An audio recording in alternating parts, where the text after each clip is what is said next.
Ok, muy buenos días a todas y todos. Quiero dar la bienvenida a nombre de de la Red Universitaria de Telemedicina de América Latina, RUTEAL, a esta charla virtual denominada Desafíos de la Protección de Datos en Salud Digital.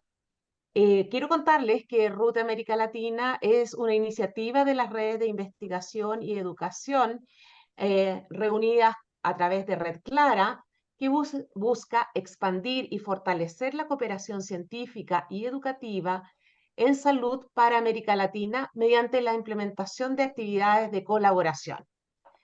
Hoy en la red participamos 5 países, uno de ellos es Chile, el cual me toca liderar, y está México, Colombia, Ecuador y Brasil. Pero es una instancia abierta e invitamos también a todas las redes de la región a sumarse. En particular, la actividad que hoy nos convoca aborda un tema de alta relevancia para el desarrollo de la telemedicina y la salud digital. En este sentido, lo que vamos a hacer es discutir sobre el estado actual y los retos relacionados con la protección de datos en la salud digital de la región. Y contamos para ello con excelentes invitados, expertos de la región, quienes nos van a compartir su experiencia y conocimiento acerca del tema. Voy a presentarlos ahora y después voy a irles dando el pase para que cada uno haga su exposición. Desde Colombia nos acompaña el profesor Nelson Remolina. Él es profesor asociado de la Facultad de Derecho de la Universidad de los Andes. Fue presidente de la Red Iberoamericana de Protección de Datos y la autoridad en Colombia en esta materia entre los años 2018 y 2022. Nelson nos va a hacer la presentación sobre una radiografía de la protección de datos en Iberoamérica. Desde Brasil tenemos a Luis Gustavo Quiataque, que es director de Relaciones Institucionales de la Sociedad Brasileña de Informática en Salud, quien nos presentará y hablará sobre los aspectos de seguridad de la información para la protección de datos en salud. Y desde Chile, mi tierra, Lorena Donoso. Lorena es profesora asociada de la Facultad de Derecho de la Universidad de Chile, asesora de REUNA y consejera del Instituto Chileno de Derecho y Tecnología, quien nos presentará sobre la regulación internacional de la ficha clínica y desde la perspectiva de la protección de datos y la interoperabilidad. Después de les cuento que tenemos traducción simultánea, como tenemos a Luis, que nos va a hablar en portugués, o no sé si en portuñol, así que, pero tenemos traducción para todos, esto lo tienen que activar el canal. Y les cuento la dinámica. Vamos a tener una ponencia de 20 a 25 minutos por cada relator. Después de eso vamos a tener 5 minutos para ir respondiendo las preguntas que la audiencia ponga en la sección de preguntas y respuestas, ¿cierto, Tania? O en el chat. Ahí vamos a estar mirándola. Y luego vamos a pasar al siguiente relator. Cuando queden 5 minutos de las presentaciones de cada uno de ustedes, les va a aparecer un relojito. Y ese relojito marca el tiempo en que vamos a cortar la presentación de ustedes y vamos a pasar a la sección de preguntas. Les cuento también que la sesión va a ser grabada y va a quedar en el canal de YouTube de Red Cloud. Así que, sin más, quiero darle la bienvenida a quien generosamente ha dedicado su tiempo y su conocimiento en esta charla, a don Nelson Remolina. Nelson, la palabra es tuya. Hola Paola, hola a todos. Pues muchísimas gracias por la invitación. Pues realmente para mí es un honor participar en este evento. Los felicito por la labor que hacen desde la red y fuera de ella. Eh, y pues es muy grato conversar algunas cosas con ustedes. Tengo un tiempo que espero aprovechar para enviar algunos mensajes. Ya a continuación voy a utilizar una presentación, pero de entrada un poco lo que quisiera plantear es lo siguiente. El tema de protección de datos, la regulación de protección de datos, cuando uno hace una radiografía, detrás de la radiografía lo que quiero decir qué es lo que hay. Realmente no es proteger información, sino es proteger derechos de las personas titulares de esa información. Eso es muy importante porque si bien la información es el activo digital quizás más valioso del siglo XXI, o antes, la información siempre ha sido valiosa, genera poder, es una herramienta, etcétera, etcétera, pues los seres humanos igual somos invaluables. Entonces, es tener presente que cuando se está utilizando información de seres humanos, hay unas reglas especiales. Y estas reglas especiales no se crearon caprichosamente. Aquí no fue un ejercicio de regular por regular, sino de fijar unas pautas mínimas para garantizar un debido tratamiento de los datos personales de cualquier ser humano, para evitar afectar algunos de sus derechos humanos, ponerlos en riesgo o afectarlos realmente. Usualmente esta regulación ha estado vinculada con el derecho a la intimidad. Históricamente, diríamos que se hablaba de intimidad y luego datos casi en un principio como si fuesen sinónimos. Eso hoy no es así, sigue teniendo ese vínculo, desde luego, sin duda, en muchos casos tienen que ver con intimidad y tratamiento de datos, sin duda, pero ya esto es un derecho autónomo, independiente, que además compromete, cuando no se utilizan bien los datos de las personas, otros derechos como la misma libertad física de las personas, la vida de las personas, el buen nombre de las personas, y otros. Y lo traigo a colación también por lo siguiente. Estamos en una sociedad básicamente donde hay un apetito enorme, casi que insaciable por la información, entre ellas los datos. Una sociedad donde los datos son el principal activo, donde, como vamos a ver, ya lo catalogan el motor de la economía digital. Eso se decía del comercio electrónico en 1997.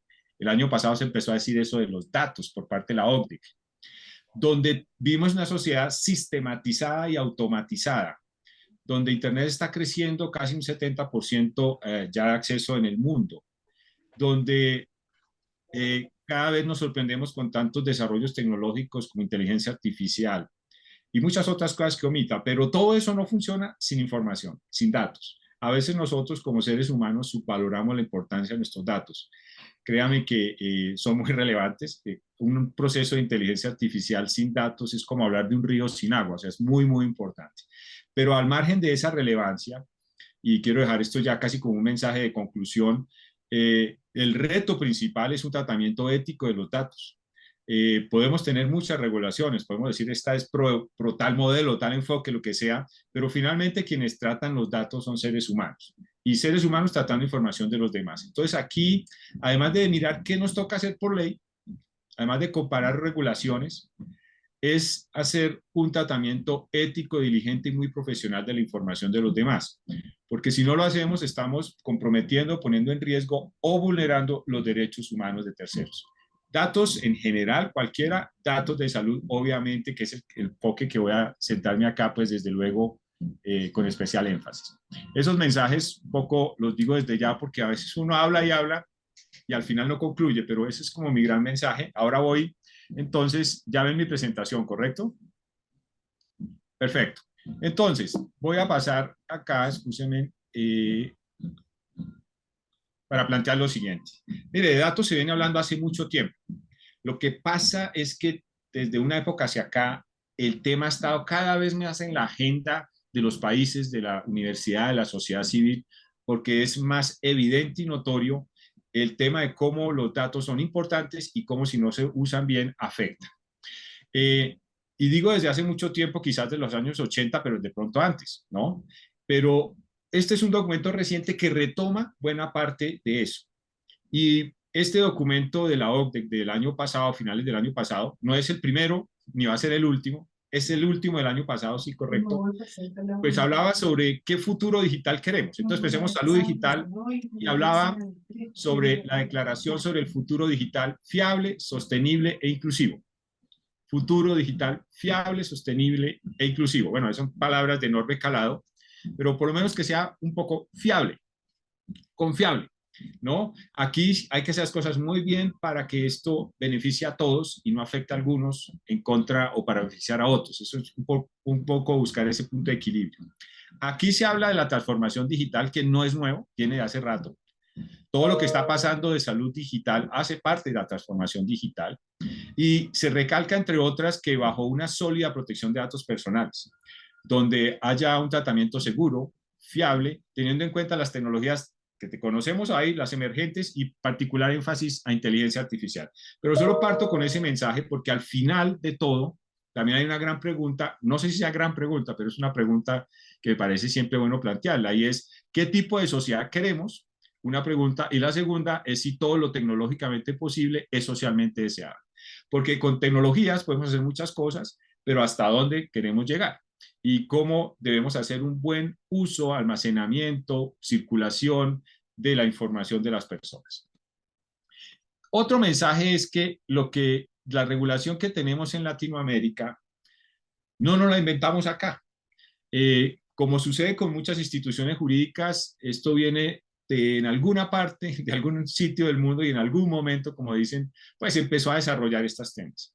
Y este contenido de datos personales ha tenido desde los años 80 un gran componente de armonización internacional. Ustedes ven ahí la OCDE, la Unión Europea, APEC, la Red Iberoamericana de Protección de Datos, la Comunidad Andina de Naciones, la OEA, como tal. Entonces hay muchos documentos que en ese propósito de buscar llegar a un punto de equilibrio entre protección de derechos humanos y otras actividades, pues han fijado una serie de principios, por una parte, pero también de deberes de quienes usan los datos de los demás y derechos de los titulares de esos datos, para que se tenga, digamos, como presente. Si ustedes ven, una de las primeras preocupaciones explícitas que estaba en 1980 en ese documento de la OCDE era básicamente, fíjese, negocios internacionales y derecho a la intimidad, ¿no? Ustedes ven recomendaciones que rigen la protección de la intimidad y la circulación transfronteriza de datos. En un mundo globalizado como hace rato estamos, pero que cada vez es más notorio, pues la circulación de información es muy necesaria, es muy necesaria. Puede que el mundo siga dividido territorialmente, pero está fusionado tecnológicamente. Y en esas redes lo que circula, insisto, es información y dentro de eso datos. Entonces, todos estos documentos han generado una serie, insisto, de principios, deberes y derechos, entre otras. Y eso es un poco lo que han tomado las regulaciones, esta labor de armonización, para que haya ese consenso un poco en el mundo, para garantizar ese derecho, pero también para permitir la necesidad de que circule esta información precisamente para muchas actividades lícitas y bajo ciertas condiciones. En el escenario iberoamericano, pues un protagonista muy importante ha sido la Red Iberoamericana de Protección de Datos. De hecho, nosotros tenemos unos estándares aprobados en 2017 en Chile. Y ese es el documento actual, ese es como el referente. Si usted quiere una foto de Iberoamérica, uno podría decir, pues esos estándares ha sido como la guía a seguir para que las regulaciones de diferentes países la tengan presente. No es un documento jurídicamente vinculante, no es un tratado internacional, es como muchos de estos documentos, no todos, que hacen parte de lo que se llama internacionalmente el soft law, pero que ha incidido. Y entonces, ¿esto cómo está de datos y salud? Miren, en el mundo, históricamente, en todos los países hay algún tipo de regulación de datos, pero regulaciones sectoriales y otros con regulaciones generales. Entonces, siempre y antes de las normas de datos de las que están en los países en azul, antes de esas normas generales que aplican a todo tipo de tratamiento sin permiso de algunas normas especiales. Antes de ese tipo de normas existían las especiales y una de ellas era particularmente las normas para censos de población, temas de buró de créditos e historias clínicas. O sea, el tema de historias clínicas viene de una regulación hace rato. Por lo menos en mi país conozco desde 1980, seguramente ustedes miran sus países quizás antes. Pero traer a colación que esas normas de antes hay que armonizarlas, aplicarlas con las normas de ahora y otras que están saliendo, decisiones judiciales, etcétera, etcétera. Entonces, aquí uno ve una gran exclusión regulatoria en el derecho de tratamiento de datos. Y lo que está en azul, insisto, son países que tienen normas generales. Ahí quizás, escúcheme que este mapa hay que ponerle color, ahí omití ese error mío, pero Inglaterra, obviamente, Cuba también, ¿no? Esto es un mapa que tengo que actualizar los colores, pero el mensaje es que esto está creciendo significativamente. Ya casi un 80% de los países en el mundo tienen este tipo de regulaciones. Hay algunos principios que son comunes. Y también es un principio, un derecho que diferencia de otros cuando se concibió, por lo menos en Europa, dentro de la forma institucional para garantizarlo, protegerlo, se ha pensado siempre en tener una autoridad de protección de datos. Eso no se ha pensado con todos los derechos, o por lo menos no se ha implementado para que se tenga presente. Por eso existen muchas autoridades de protección de datos con diferentes enfoques, diseños, etcétera, pero hay más de 96 a la fecha. Entonces, fíjense que no todos los derechos tienen una autoridad creada especialmente para eso, ¿ok? Bueno, ya uno poco mirando en Latinoamérica e Iberoamérica, pero aquí tenemos un mapa de Latinoamérica, uno puede sacar algunas conclusiones como tal. Uno, en nuestra región, el tema se ha abordado desde el más alto nivel jerárquico regulatorio, que son las constituciones. O sea, en Latinoamérica el tema empezó en las constituciones. Una de las constituciones quizás más antiguas en estos temas, y ya hablaba del habeas data, es quizás Brasil. Escúcheme si estoy omitiendo algunas precisiones, es difícil hablar de muchos países a la vez, pero Brasil ya hablaba del tema de habeas data desde 1988. Hay otras también que se referían a en esas constituciones, hay que decir, los textos no son idénticos. ¿Cómo está redactado? Hay algunos que hacían una referencia a la información sobre las personas, otros ya mencionan datos personales, unos hablan del derecho a la protección de datos, otro del derecho a la libertad informática. En otros, como por ejemplo eh, República Dominicana, si ustedes ven el artículo 42 y 44 de la Constitución de República Dominicana, pues incluso menciona ya unos principios. Entonces, las diferentes constituciones en nuestros países han hecho ya mención expresa y tácita a este tema. En mi país Colombia está, en Chile pues la reforma constitucional de 2018. Si ustedes ven, México creo que ha hecho 3 reformas constitucionales, ¿no? También Brasil, hay que decirlo, mi colega de Brasil me corregirá, pero hay una reforma constitucional del año pasado, 2022. Bien, por un lado, entonces ya desde el más alto nivel está el tema. ¿Por qué lo planteo? Porque eso no sucede en todas partes del mundo. Quizás en Europa sí, Carta Europea de Derechos Humanos, pero por ejemplo, cuando miran el enfoque de Estados Unidos, si uno mira la Constitución de Estados Unidos, no está la palabra privacy. Bueno, eso no quiere decir que no se proteja, simplemente tiene otro enfoque diferente. Y también algo para precisar con esto, sobre este tema hay un pluralismo terminológico en todo el mundo. En unos sitios lo llaman privacy, Estados Unidos privacy, la palabra privacy. En otros, protección de datos. En otros, habeas data, que es un término muy latino, y digo por incidencia creo que de Brasil, habeas data. Libertad informática, Italia. Autodeterminación informativa, Alemania. Y otros que quizás se me olvidan. Yo un poco he planteado que esto debería llamarse el derecho al debido tratamiento de datos personales, así como hay un debido proceso para juzgar una persona para hacer cosas. Aquí también debe haber un debido proceso para recolectar, almacenar, usar y circular datos. Por eso hablo del debido tratamiento de datos. La palabra tratamiento que he mencionado también ya sí se ha convertido en un estándar internacional y hace referencia a cualquier actividad con los datos, cualquiera, no solo al recolectar o usar, sino todas. Recolectar, usar, almacenar, circular, indexar, analizar, usar, lo que sea, cualquiera. Entonces es un término muy comprensivo de cualquier actividad. Y todas esas actividades pues deben tener unas, cumplir unos mínimos. Bien, entonces constitucional el tema, el enfoque latinoamericano. Latinoamérica también, uno podría decir, sus primeras normas, de hecho, yo tengo en mi radar y me corrigen mis colegas de Chile, Chile fue una de las primeras, esta norma del año 99 que ustedes ven ahí, la ley 19.628. Argentina, ¿no? Si ustedes ven, ley 25.326 del año 2000. Creo que son las más antiguas. Muchas de estas normas ya se están actualizando. El año pasado, a finales de agosto, en Argentina se presentó, por ejemplo, un nuevo proyecto de ley para modificar la norma actual. En Colombia, mi país, este año se presentó un proyecto de ley para modificar una ley que tenemos de 512. Y es natural, el mundo ha cambiado, las normas también hay que un poco actualizarlas cuando es necesario, no actualizarlas porque está de moda, pero sí cuando sea necesario. Y efectivamente hay muchas cosas que hay vacíos en las regulaciones de muchos otros de hace mucho tiempo, de 1 o 2 décadas, porque cuando se crearon realmente la sociedad era muy diferente a la de hoy. O sea, no podemos hablar del nivel tecnológico de 1999 al nivel de desarrollo tecnológico de 2020 en adelante, ¿no? Definitivamente hay muchas otras cosas que no se pensaron, eh, pero que no quiere decir que lo que esté actualmente no sea útil. Claro que es útil y yo destacaría de todas estas regulaciones algo muy importante.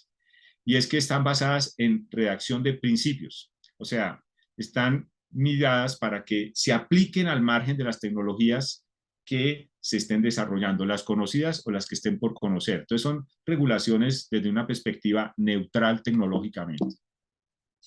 Quisiera aquí y destacar lo siguiente. Cuando uno habla de datos de salud, esto yo no puedo generalizar, pero por ejemplo, les comentaba que datos sobre salud ya se mencionaban incluso antes de la expedición de las normas de protección de datos. El dato de salud hoy en día sí, claramente es un dato sensible, es una categoría especial de dato, pero por ejemplo, miren lo que les comento en un país, bueno, Colombia, que lo conozco, pero ahí quería mostrarles a ustedes, por ejemplo, cómo en Colombia este tema, y así pasa en muchos países, ya había una norma antes de las normas de datos. Es aquí en nuestro país ponemos la ley 23 del año 81, que era sobre ética médica. Viene la Constitución del 91 y luego vienen resoluciones, por ejemplo, el Ministerio de Salud, eh, reformas al sistema de seguridad social, una ley sobre la historia clínica electrónica, que es esa ley 2015 de 2020. Pero a la vez también hay jurisprudencia. Entonces, fíjense que ya cuando uno está en esto, desde el punto de vista jurídico, a trabajar este tema, no hay que mirarlo exclusivamente con una norma, sino que hay que armonizar todas las que tenemos, leyes previas a normas de datos, la constitución y además la jurisprudencia. Y cada país pues sacará sus conclusiones, pero tener presente que el marco regulatorio hay que armonizarlo, no mirar una norma aisladamente, sino todas integralmente como tal. Y les comentaba que pues toda esta regulación se ha previsto desde un punto de vista neutral tecnológico. Eso me parece muy importante, porque si sacamos normas de datos para tecnologías específicas, pues esas normas seguramente van a quedar obsoletas porque ustedes saben que la tecnología está evolucionando muy rápidamente. Quisiera también destacar algo que está muy en desarrollo recientemente y es unos datos relativos a la salud que tiene que ver con la información neurológica, la información de nuestro cerebro, entonces la salud mental. Entonces se han desarrollado neurotecnologías, es un ejemplo, para conocer y más el cerebro, ¿no? Dicen que el cerebro tiene más de 100.000 millones de neuronas, no sabía eso, bueno, por favor me corrigen. Y bueno, muchas cosas que están por descubrirse y que ya se están descubriendo. Y por eso se han creado proyectos muy importantes para desarrollar neurotecnologías, para tener herramientas para poder leer, interpretar y conocer en detalle el cerebro y con ello seguramente dar mejores respuestas a problemas de salud como Alzheimer, Parkinson, ansiedad, depresión. Pero también ahí se está accediendo a una información que históricamente ha sido muy íntima. Uno diría, ayer lo mencionábamos, si es sensible, si hay información sensible, esta sería re sensible, súper sensible.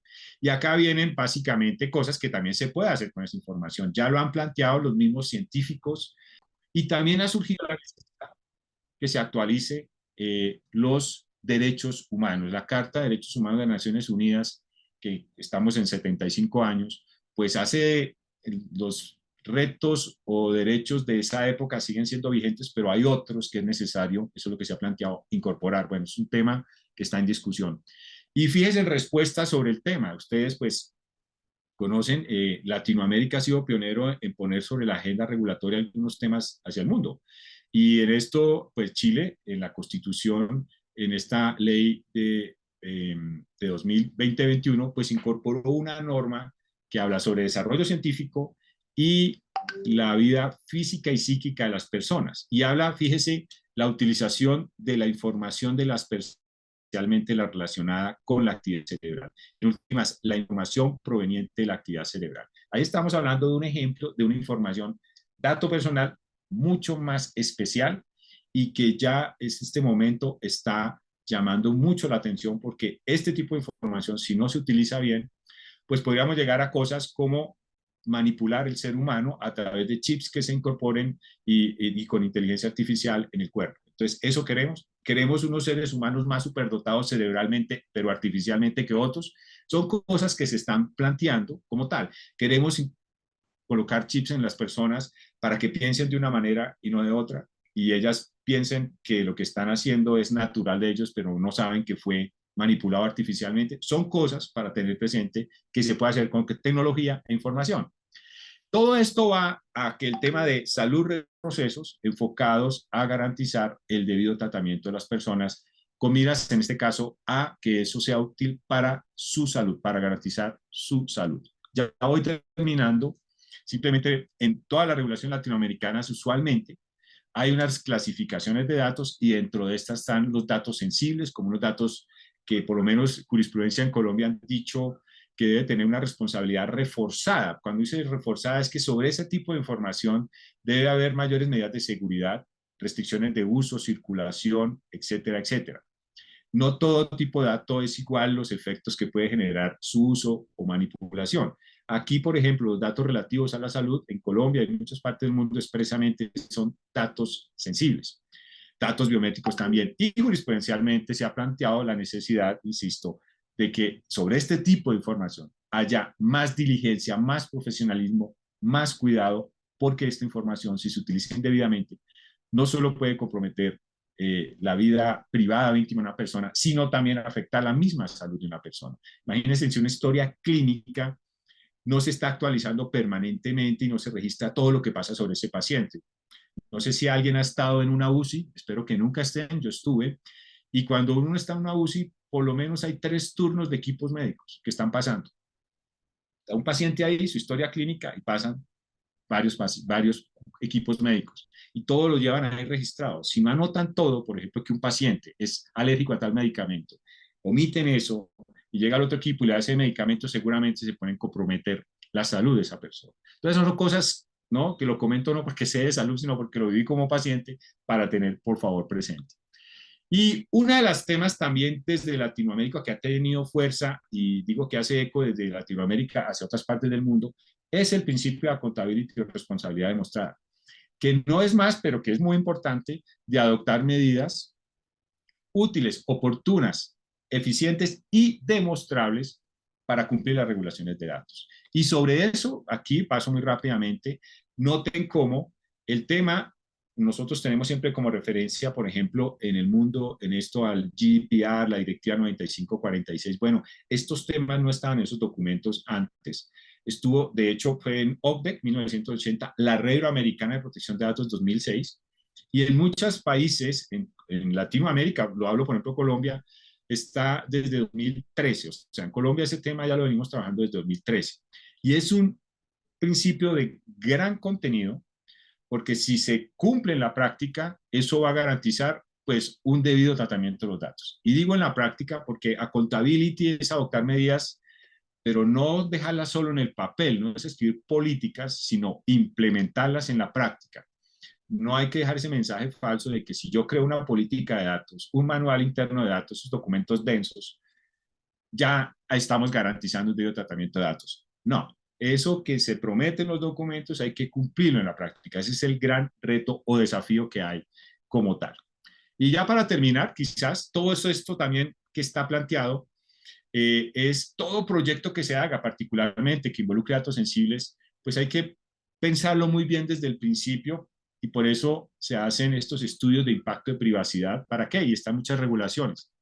Para ser conscientes de los riesgos que genera ese proyecto que involucra datos y desde el principio adoptar medidas para mitigar esos riesgos. Simplemente es eso, porque muchos proyectos se hacen y lo último que luego es que se hacen es pensar en datos, ¿no? No, cualquier proyecto hay que pensar también desde el principio en datos, ¿no? Como tal, porque en últimas cuando piensas en datos estás pensando también en seres humanos. Entonces eso es muy, muy, muy importante. Y además para que luego ese proyecto no se caiga. Me explico, un proyecto tecnológico que se hace usando desde el principio indebidamente datos personales, es cuestión de tiempo que en algún momento una autoridad le diga que cese el proyecto, que deje de usar esa base de datos. Si la información es el centro, la columna vertebral del proyecto, pero la información se ha obtenido ilegalmente o se está utilizando indebidamente, pues ese problema está afectando gravemente el proyecto y, insisto, a muchas personas. Y también algo muy importante, acá no basta solo identificar riesgos y adoptar medidas, sino monitorear las medidas. Monitorear las medidas que se toman para ver si en la práctica están funcionando. Un tema clave en esto y una recomendación que dejo planteado es que, así como se ha hablado de ese principio de privacidad desde el diseño y por defecto, que ya está en algunas regulaciones, pues no solo es privacidad, sino legalidad, privacidad desde luego, ética, seguridad y accountability desde el diseño y por defecto, en temas de salud o en cualquier actividad. Simplemente cierro ya, he hablado mucho, pero tema de seguridad que va a hablar mi colega de Brasil, supremamente importante.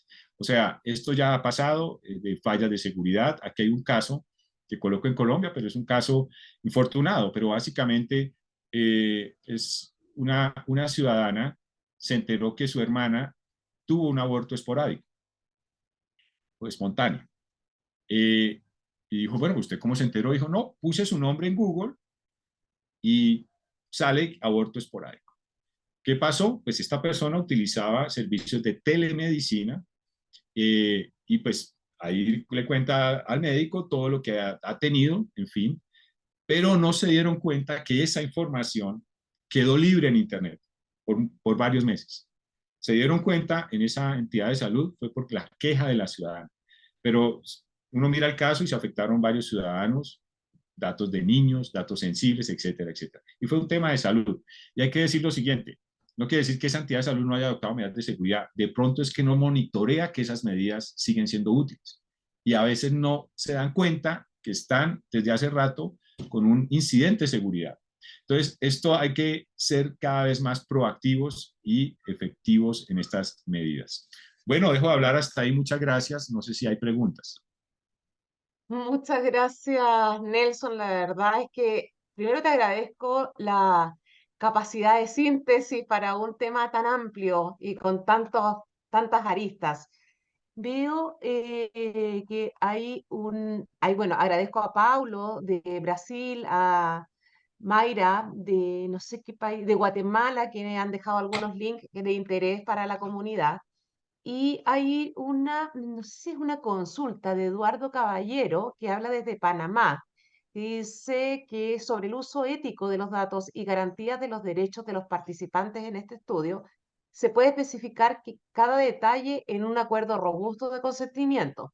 Sin embargo, dice él, desconozco si el planteamiento rebasa lo establecido en un acuerdo de consentimiento.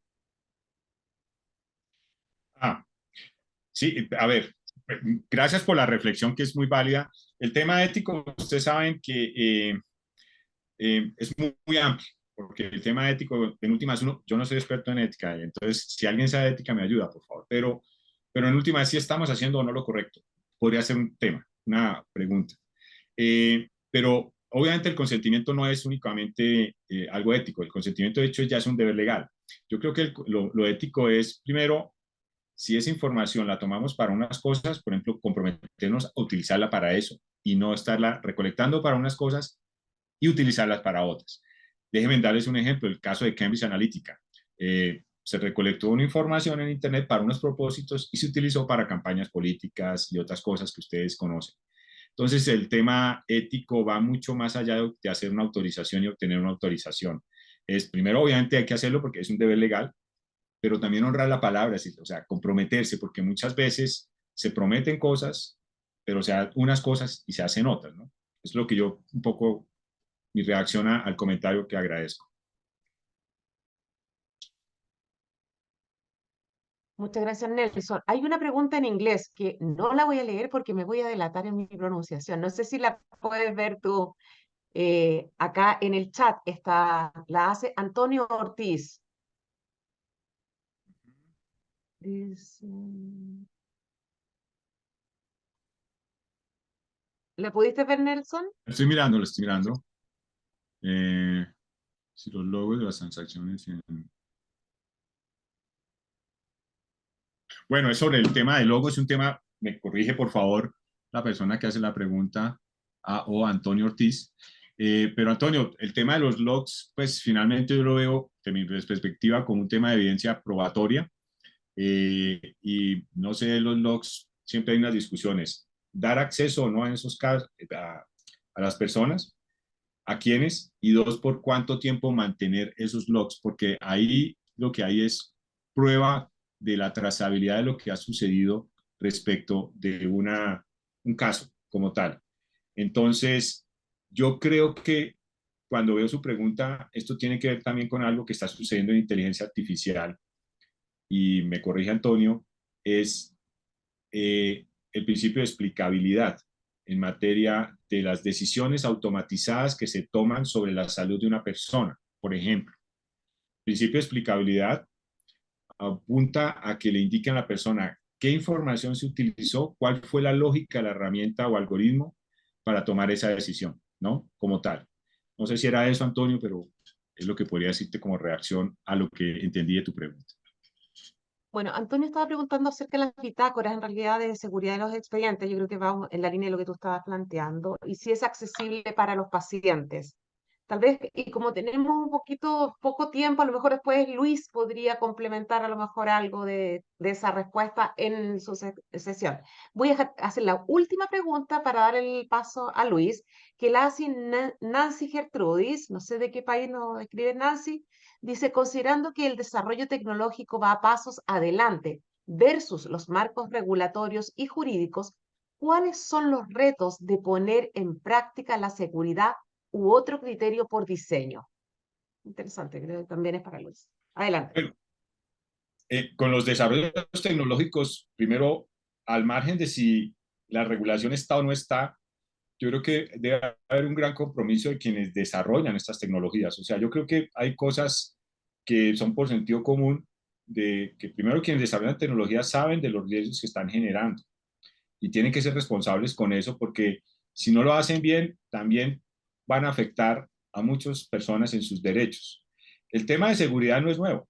Usualmente lo que dicen las medidas de las normas de protección de medidas de seguridad le dicen adopte todo tipo de medidas técnicas, humanas, físicas, contractuales, desde luego tecnológicas, para evitar accesos no autorizados a la información, manipulación de la información, destrucción de la información. La destrucción y manipulación es clave. Piensen en historias clínicas, todo electrónico, pero alguien las manipula o alguien un día las destruye. Entonces queda paralizado el sistema de salud, ¿no? O usos indebidos de la información. Eso es usualmente lo que dicen.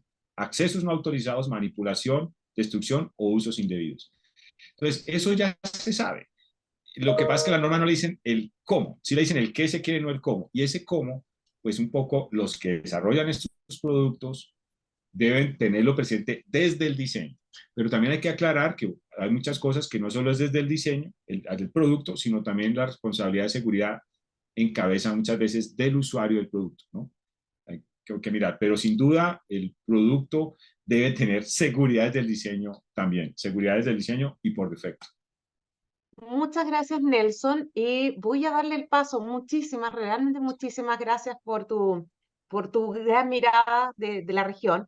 Y voy a darle el paso a Luis para que nos cuente sobre los aspectos de seguridad de la información para la protección de los datos en salud y complemente también las consultas que han estado haciendo. Así que, Luis, la palabra es tuya ahora. Ah, el reloj no nos funcionó. Así que yo te voy a avisar cuando queden 5 minutos de tu presentación. Por favor, voy aquí también a colocar el cronómetro. Bom, Muy bien, voy a hablar en portugués, entonces ya que tenemos traducción, aquellos que quieran, bueno, cambien entonces para el canal español, así pueden escuchar la traducción. Me gustaría, antes de cualquier cosa, agradecer la invitación a Paola, Tania, a toda Ruth de América Latina y también a la intermediación de Paulo López, vicecina de Juchi, Brasil, y de la Red Nacional de Investigación, Enseñanza y Investigación por la RNP, por haberme invitado para venir a compartir conocimientos con ustedes. Represento a la Sociedad Brasileña de Informática y Salud. En salud, hablamos mucho sobre el tema de la seguridad de la información ya hace mucho tiempo. Incluso la sociedad tiene un proceso de certificación de sistemas en salud, en el cual los sistemas de registros históricos electrónicos se someten a una auditoría, y esa auditoría comprueba varios puntos de seguridad, de controles de seguridad de esos sistemas. Entonces, estos programas ya están funcionando desde el año 2002. Es un programa ya bastante antiguo y muy consolidado que tenemos en Brasil. Pero me gustaría empezar hablando sobre los aspectos esenciales de seguridad en la información de la salud. Creo que Nelson nos dio una visión fantástica sobre la privacidad y de los aspectos legales que dan soporte a todo el tema de la privacidad. Pero me gustaría mirar hacia los aspectos tecnológicos. ¿Cómo implementamos algunos puntos, porque el asunto es muy amplio, algunos puntos de seguridad de la información para que podamos tener todo ese respaldo con relación a la privacidad y otros temas también que son importantes cuando manipulamos una información que está sobre salud? Acá traigo algunos puntos. El primer punto A questão da integridade es, dessa es sobre la integridad de la información en la salud, de la salud. Es esencial que haya integridad. Entonces es necesario tener la seguridad de que la información a la cual accedemos, sea de un prestador de salud, de un médico, de un enfermero, del mismo paciente tal vez, sean también otras entidades que participan de ese escenario como el gobierno, que todos cuando acceden a la información deben tener una garantía de que esa información no se adulteró desde su creación. Esta entonces es una propiedad que buscamos desde el punto de vista tecnológico, cómo tecnológicamente, cómo técnicamente podemos garantizar esa integridad. Otro punto es la autoría. Como la información de salud, ya vimos eso, sabemos que es una información crítica, altamente crítica. La entidad o la persona que generó esa información es muy importante porque existe una responsabilidad ética, profesional, con relación a la creación de la información. Si esa información, por ejemplo, es el resultado de un laudo de laboratorio, es muy importante saber cuál fue el laboratorio que generó esa información, cuál fue el profesional que lideró esa información y preparó ese informe. Si la información puede haber sido creada por el mismo paciente y es importante que tengamos la garantía y que sepamos que esa información la creó el mismo paciente. Tenemos entonces una forma de hacer un juicio diferenciado sobre, bueno, para saber si esa información se creó por el paciente, la creó el paciente, la creó la institución de salud, pero es importante, es fundamental saber quién la creó cuando lidiamos con información de salud. Ahora hablamos sobre la trazabilidad. Debemos tener registro, como decimos técnicamente, los logs de auditoría, para saber quién es, cuándo y dónde esa información se accedió a esa información o cuándo fue manipulada. A veces es simplemente visualizada, pero puede también ser complementada, adulterada. En salud decimos que la información nunca se borra, pero sí la complementamos la información con algo más. Y la trazabilidad muestra eso. Un profesional de salud eventualmente emitió una receta, una prescripción, y pocos minutos después necesita corregir esa prescripción. Entonces es importante saber cuándo esa prescripción se hizo, cuándo fue su creación, cuándo fue su corrección. Si en ese intervalo de fechas alguien accedió a esa información, entonces hay que poder acompañar todo el historial y los registros de esa información. Es fundamental para la salud.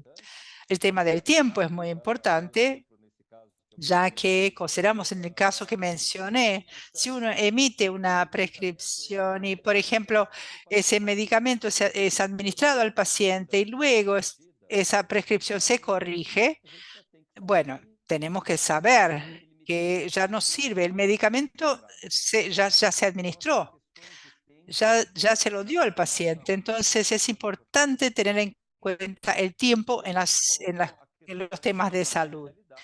También tenemos otro aspecto que es la confidencialidad.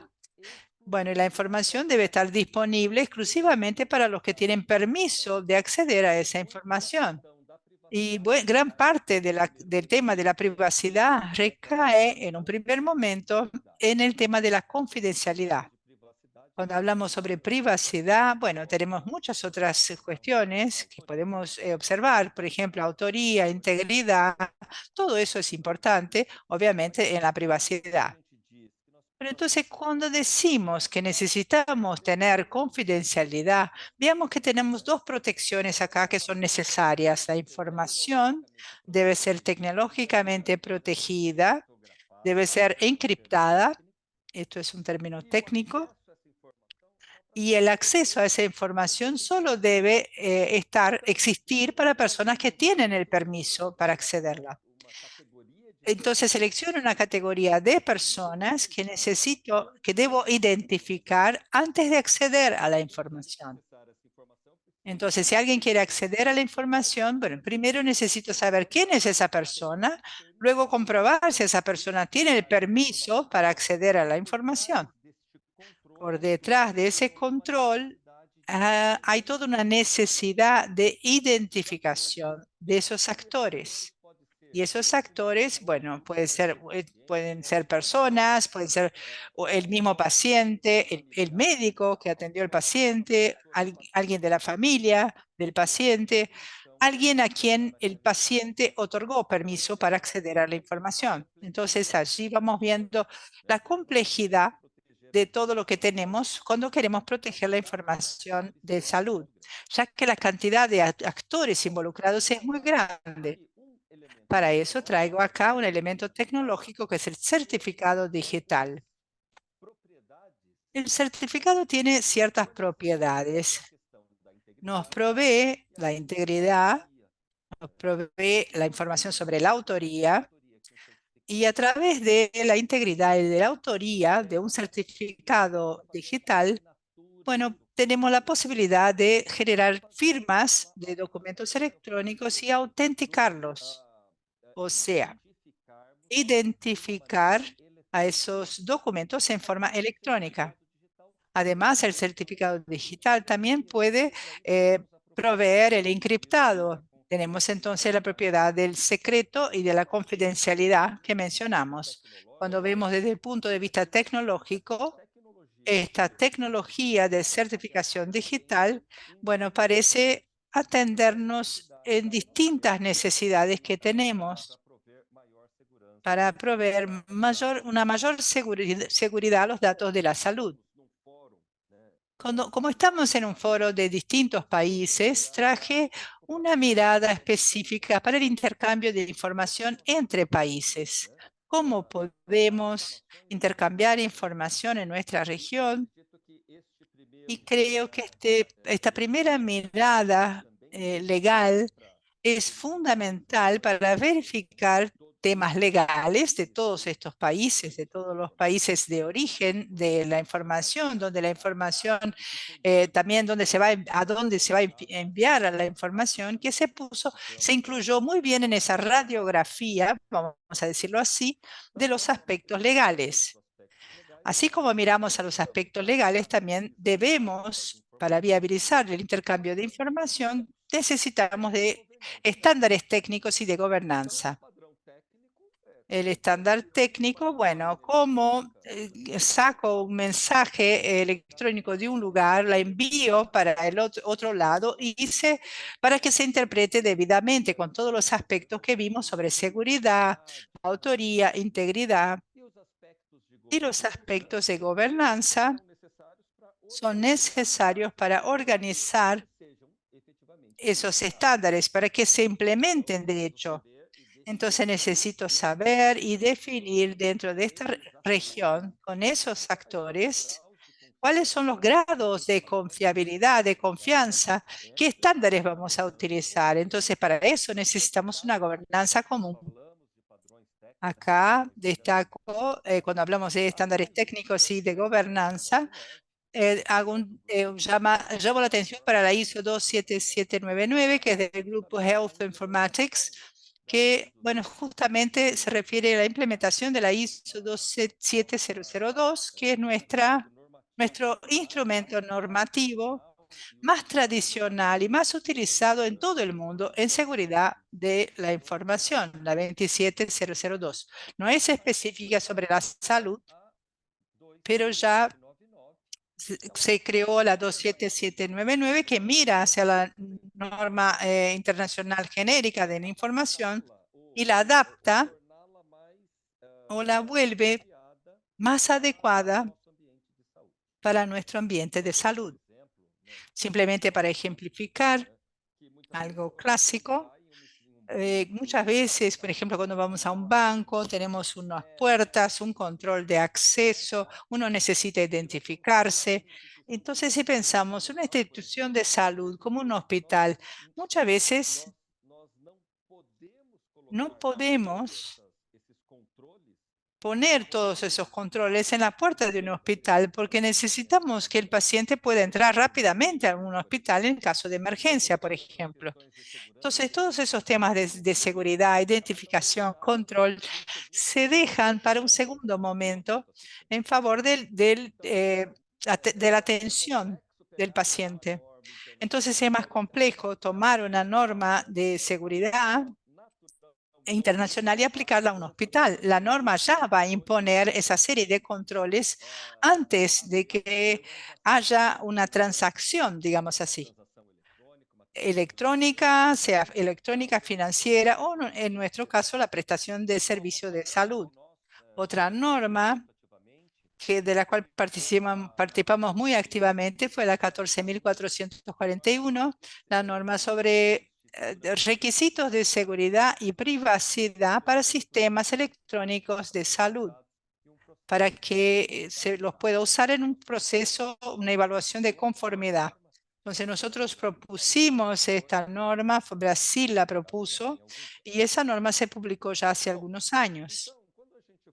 Entonces, cuando hablamos de ese intercambio de información entre países y miramos un poco para la necesidad de los temas tecnológicos de seguridad, la certificación digital nos parece una buena opción técnica para viabilizar este intercambio de información.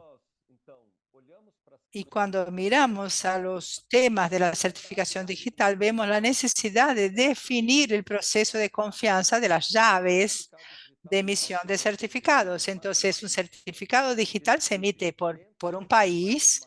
Dentro de cada país existe una confianza en esa autoridad emisora del certificado digital para, bueno, el certificado se emite a alguien. Ese certificado digital es una identidad digital y cada país tiene un proceso de emisión, un organismo encargado, una fiscalización de los organismos participantes de la emisión del certificado.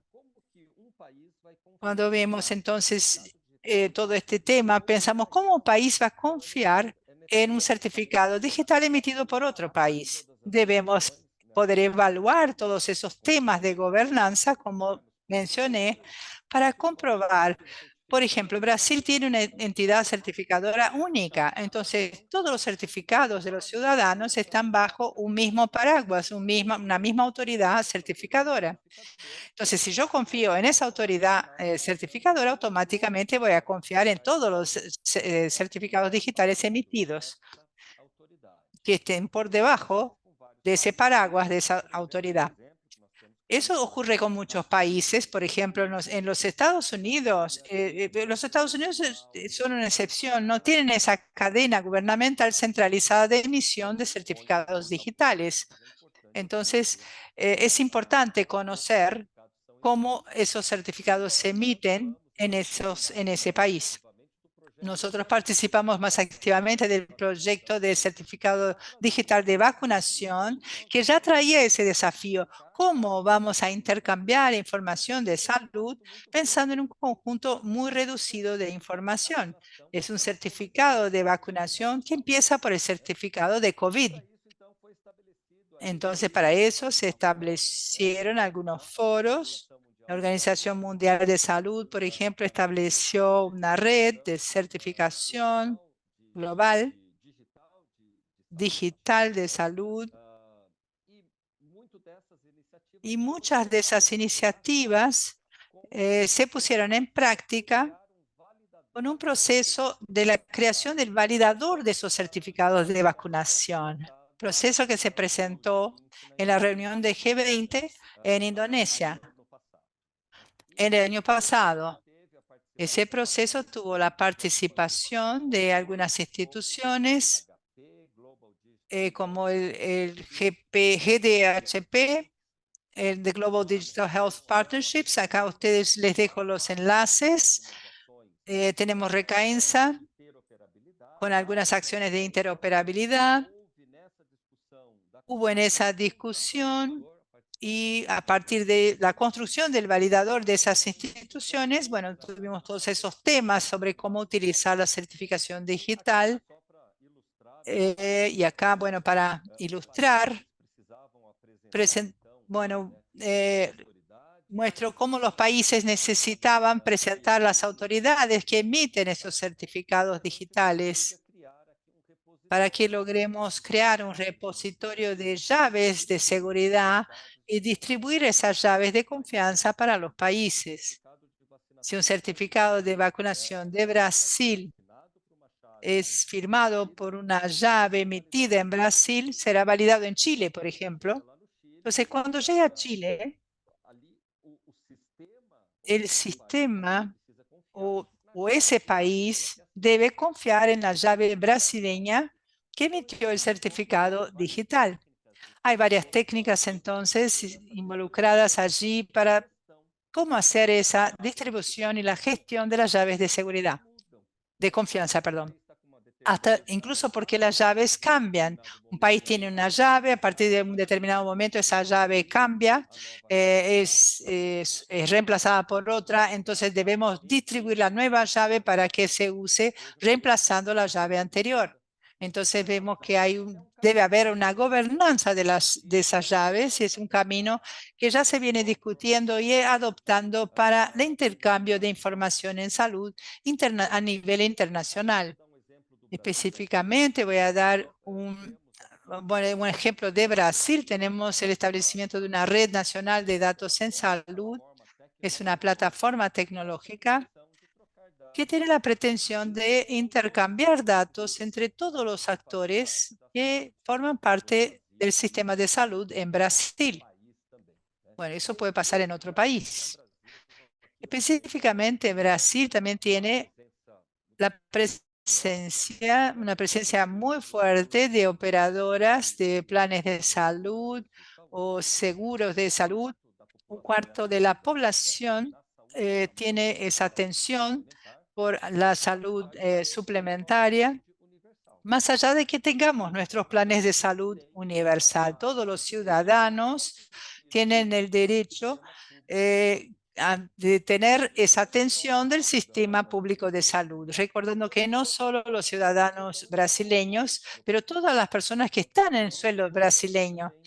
Cualquiera de ustedes visitando Brasil, si tienen algún problema de salud, si necesitan atención especial, pueden hacer uso de la red pública para recibir la atención, incluso en emergencias. Entonces, vemos en nuestro caso específico, varios países son así, la dificultad que tenemos de identificar, por ejemplo, un extranjero que está en el país para poder atenderlo médicamente. Muchas veces ese extranjero no tiene su documentación o no tiene el pasaporte adecuado, la documentación adecuada. ¿Cómo vamos a identificarlo? Más allá de la identificación o no, el servicio se presta, se generan datos y son referidos a esa persona, aunque no sepamos con seguridad quién es esa persona. Aquí vemos nuestras grandes dificultades en términos de protección de datos. Vamos generando datos sin saber de quiénes son los datos. En esta red nacional de datos en salud, el gobierno ya adoptó algunos estándares. Ya se utiliza el estándar HL7 FHIR para ese intercambio de información, PIR. ya se utilizan, las instituciones empezaron también con esa certificación, trabajamos con laboratorios enviando datos sobre COVID para la red. Todos los laboratorios, todos los que usan la red deben tener un certificado digital emitido dentro de la cadena oficial de certificación digital en Brasil, y los datos dentro de esta red son indexados dentro de una blockchain. Hablamos entonces de algunas tecnologías utilizadas para la seguridad de la información. Tenemos aquí, ya estoy controlando el tiempo. Tengo solo 5 minutos más. Gracias, Paula. Solo para mostrarles también la importancia y la actualidad de este asunto. Tuvimos todavía en este mes una audiencia pública promovida por la Agencia Nacional de Salud Suplementaria, un organismo gubernamental que controla los servicios de salud, los planes de salud, para que controla la transferencia de datos de esos beneficiarios, esos usuarios de los planes de salud, entre las diferentes operadoras. Entonces, esta conversación de si se puede transferir los datos entre las operadoras, el paciente o el beneficiario lo va a autorizar, ¿qué se va a hacer con esos datos? Con esa discusión tan intensa, los datos pueden utilizarse para el bien y también para el mal. En el caso de un plan de salud, esto puede encarecer mucho, hacer más difícil la entrada de un beneficiario a un determinado plan, dadas las condiciones y la historia clínica de esa persona. Voy a terminar para hacer un desafío más que tenemos cuando hablamos sobre proteger información, que la legislación donde vemos esto pone los datos de salud, lo ponen en términos, como en términos de datos confidenciales. Alguna información de nuestra legislación se destaca, como ya se mostró, informaciones biométricas, informaciones sexuales, opciones sexuales. Entonces, son clasificaciones todavía muy pequeñas. Los datos todavía están dentro de un gran conjunto. Nosotros producimos mucha información y ¿acaso tendremos que proteger toda esa información con los mismos controles de seguridad? Entonces acá yo les traigo una discusión de GHT, GDHP, perdón, que trae una cosa más tradicional de clasificación en salud para decir, bueno, nosotros tenemos información abierta, información confidencial, información secreta, información muy secreta, pero lo que precisamos todavía del punto de vista práctico es definir cuáles son esas informaciones, qué es lo que está aquí en lo muy secreto y dentro de los datos estos que tenemos. Entonces, podemos comparar, por ejemplo, un resultado de un análisis de VIH con un resultado de un análisis de orina.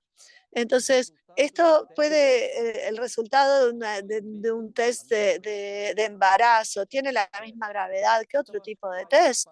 Entonces, creo que ahí parte de esa discusión un poco más técnica de conseguir clasificarlo para que podamos realmente aplicar con nivel adecuado de seguridad de la información y no el nivel innecesario, porque es muy costoso encriptar toda la información.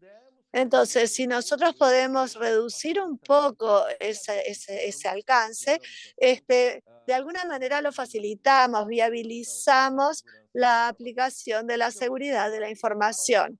Esta es mi última diapositiva, Paola, solo para mostrarte un poco más de nuestros desafíos.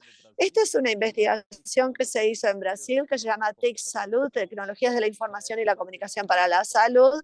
Es un estudio que se hace desde 2014. Y una de las cosas de esta investigación entrevista a instituciones de salud en el país como un todo, públicas y privadas en todo el país. Y una de las preguntas es si la institución tiene una política de seguridad de la información. Nuestra desesperación es ver cómo este indicador avanza de manera muy lenta. Entonces podemos ver en el último año, aquí tenemos 2021 y 2022, no hicimos este estudio en 2020 debido a la pandemia, pero nosotros ahora estamos viendo un incremento de instituciones que tienen una política de seguridad de la información, pero solo para compartir la dificultad que tenemos con este tema, ya que es un tema que específicamente en el área de la salud no está muy interiorizado, muy absorbido desde las instituciones hasta los profesionales que hacen uso de la información. Entonces te devuelvo la palabra, Paula, destacando la importancia del tema y cómo es un tema actual,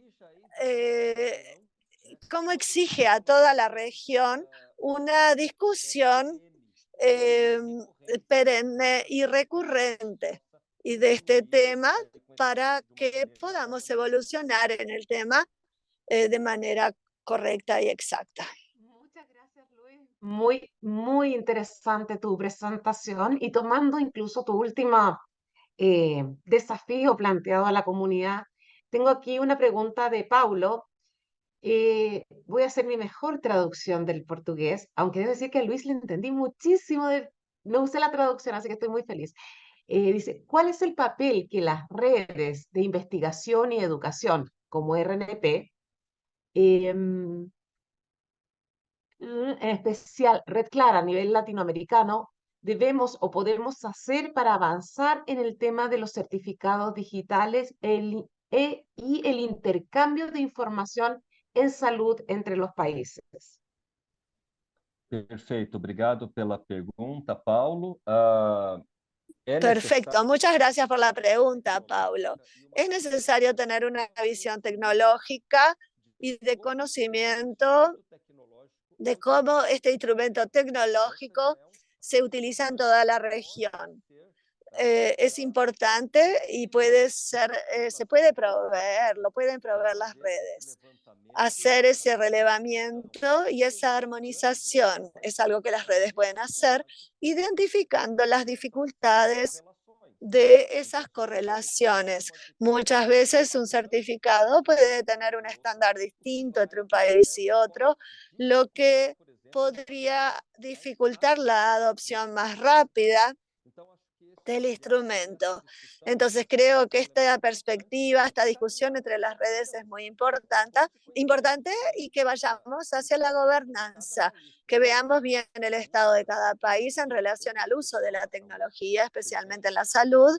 Ustedes ven que Brasil ya está utilizando la tecnología de la Red Nacional de Datos de Salud, que es una red del Ministerio de Salud, una red del gobierno. Y después que analizamos tecnológicamente, planificamos cómo puede ser la gobernanza de la aplicación de este instrumento tecnológico. Pero creo que entonces hay bastantes estudios, bastantes relevamientos y discusiones que deben realizarse. Vamos a pasar a una pregunta o a varias preguntas que nos hace Antonio. Antonio Ortiz dice, ¿el paciente tiene derecho a exigir sus propios registros de transacciones? ¿Por cuánto tiempo se debe guardar el log de las transacciones? Él plantea que la pregunta se debe principalmente a que a veces la información es alterada sin el permiso del paciente por parte de una organización o de alguna organización, y tenemos que tener en cuenta que lo que hay detrás de los registros médicos digitales de los pacientes es muy abstracto y oscuro para la mayoría de las personas. Espero que mi pregunta se entienda, es sobre el derecho del paciente a su información en lo que respecta a los registros.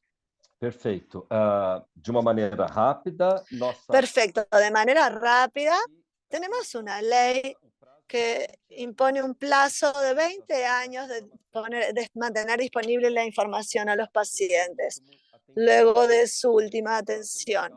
Entonces, ese es el plazo legal que las instituciones tienen que mantener esta información, incluso informaciones de logs de auditoría.